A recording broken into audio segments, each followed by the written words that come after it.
nano munsi n'umwegera arambirwa raba umwumvire kuko imbere ni habi cane nta muntu n'umwe azotsinda adafise mpwemu yera kumwe n'umwe azahamwa niko natwe tugiye guhamwa baduhora isabato yera dimashi imaze gutangazwa erega ivyo bihe bisobara ibihe biruhije cane nawe uzoshobora gutsinda adafise mpwemu w'Imana.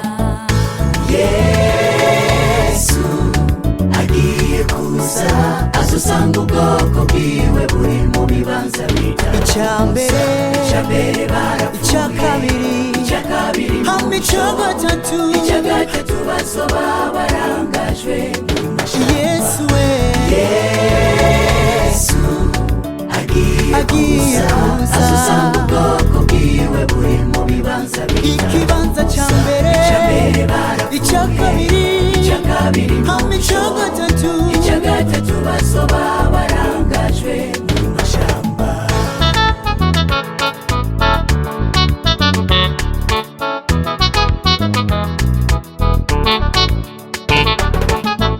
Erega ivyagirwi navyo bigiye kuza kubazoba banse kumvira umwami Yesu bazofatwa n'ibisebe amazi acika amaraso kugeza ivyagirwi bikwiye bari kuniha bari kuboroga. Yesu azoseruka abanyabyaha bicwe n'ubwisa bwiwe maze bapfe barindira umuzuko wa kabiri. Abakoreye Yesu bazozuka mu muzuko wa mbere bafatanye n'abazoba bari mu busho hamwe no mu mashamba n'abazoba baremeye ubutumwa bw'abamarayika batatu bazoca baduganwa n'umwami Yesu mw'ijuru. Satani nawe azoca abohwa imyaka 1000 bisobanura ko azoyerera mw'isi ata muntu n'umwazimisa. Imyaka 1000 irangiye Yerusalemu sha izotibuka hamwe umuzuko wa kabiri w'abanyabyaha nabo bazuke. Azoba ari umunsi wo kubereka ibyaha bakoze ku mugaragaro kugira ngo ntihazogire uvuga ngo ndarenganijwe. Hama ibyo byose birangiye umuriro uzotibuka uwundi uzoduga uva munsi ubarandure.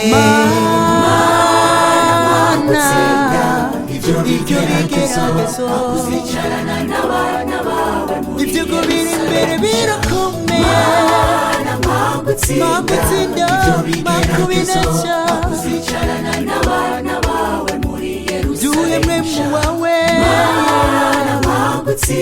maze tuwushoboze uzicarana n'abana bawe muri Yerusalemu kumwe n'umwaza hamwe natwe duhe gutsinda ibigeragezo twimirije. Mana turatakambye duhe gutsinda ibigeragezo